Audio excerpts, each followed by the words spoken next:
यानी रामचंद्र जी के कंधे पर बंदूक धर के और ब्राह्मणवाद को स्थापित। रामचंद्र जी जो है वो अपने मुंह से कहते हैं कि ब्राह्मण चाहे कितना ही चरित्रहीन हो, गुणहीन हो, तो भी वो पूजनीय है। और सुनार से लेके चमार तक, कायस्थ से लेके कहार तक कितने ज्ञानी ध्यानी त्यागी तपस्वी हो जाए तो भी उनका सम्मान नहीं होना चाहिए। तो ये ब्राह्मणों द्वारा रचित ये चरित्र है और इस चरित्र का एक ही मकसद है कि ब्राह्मणवाद, मूल मकसद है कि ब्राह्मण का महिमा मंडित करना। इस चैनल का उद्देश्य किसी भी जाति, धर्म, मजहब की धार्मिक भावनाएं, आस्था को आहत करना नहीं है, बल्कि हमारा उद्देश्य समाज में फैले अंधविश्वास, पाखंड, कुरीतियों, भेदभाव, छुआछूत से लोगों को आजाद कर वैज्ञानिक दृष्टिकोण को बढ़ावा देना है। हमारे संविधान का क्लॉज एच हमें इस कर्तव्य पालन की आज्ञा देता है।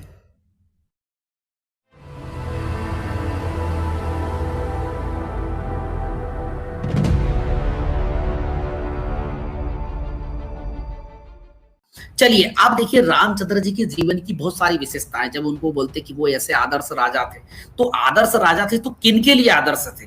वो केवल एक जाति विशेष के लिए आदर्श थे। देखिए, सीता में अपने प्राण छोड़ सकता हूं, तुम्हारा और लक्ष्मण का भी त्याग कर सकता हूं, किंतु अपनी प्रतिज्ञा को, विशेषता ब्राह्मणों के लिए की गई प्रतिज्ञा को मैं कदापि नहीं छोड़ सकता। आपने बिल्कुल सही कहा। तो ये ब्राह्मणों के हित के लिए, यानी ब्राह्मणों के लिए, ब्राह्मणों द्वारा रचित ये चरित्र है और इस चरित्र का एक ही मकसद है कि ब्राह्मणवाद की पुनर्स्थापना हो। वाल्मीकि को पढ़ लीजिए, तुलसी रामायण को पढ़ लीजिए, मूल मकसद है कि ब्राह्मण का महिमा मंडित करना, यानी रामचंद्र जी के कंधे पर बंदूक धर के और ब्राह्मणवाद को स्थापित करना है। ये अरण्यकांड 10 सर्गा पृष्ठ 491 या 99 है। तो ये देखिए देश और दुनिया की जनता। अब आगे अपन चलते हैं, तो आगे देखिए आप ये कहते हैं कि रामचंद्र जी जो थे वो रामचंद्र जी ब्राह्मण को इतना महिमा मंडित करते हैं। तुलसीदास भी इसी बात को लिखते हैं।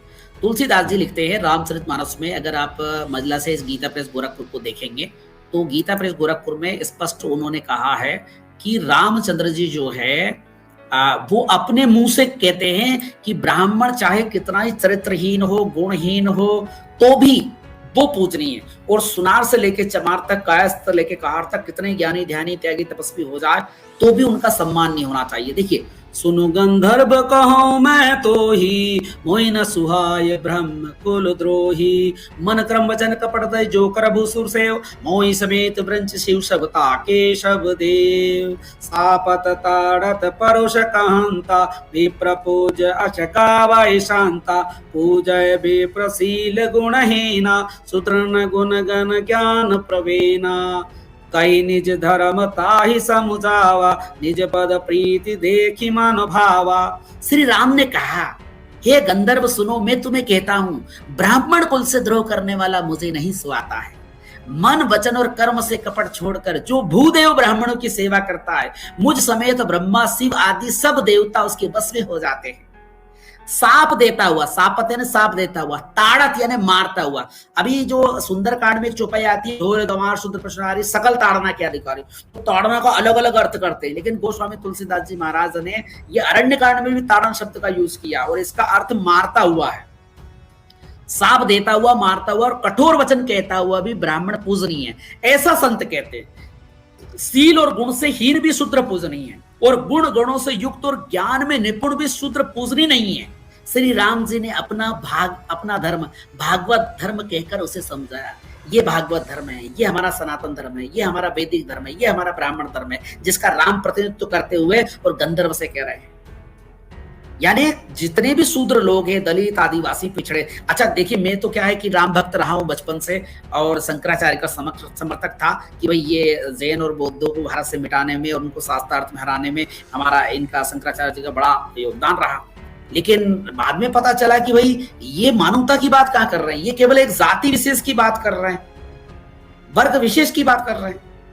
तो आज भी देखा होगा कि रविदास को देखो या कबीर को देखो, रविदास ने कहा है कि रविदास हमारो राम जी दशरथ सुत करना आई और राम हमों में रम रहो विश्व कुटुंबम आई। मैं उस दशरथ के बेटे को राम भगवान नहीं मान सकता जिसकी ऐसी मानसिकता हो, जो ऐसे विचार रखता हो। और इसीलिए कबीर कहते हैं कि जो मतवारे राम के मगर होए मनमाही और जो दर्पण के सुंदरी कहे ना आवे बाही। तो इन जो दलित आदिवासी पिछड़े संत हुए, इन लोगों ने जो अयोध्या के राम को राजा नहीं माना, उसके पीछे कारण यही है कि तुलसीदास और वाल्मीकि जी ने राम के चरित्र को ही ऐसा सामंतवादी और पुरोहितवादी, स्त्री विरोधी और शूद्र विरोधी, दलित विरोधी उनने बना करके पेश किया। जी ह्यूमन बिसाइल जी, आप कुछ कहना चाहेंगे?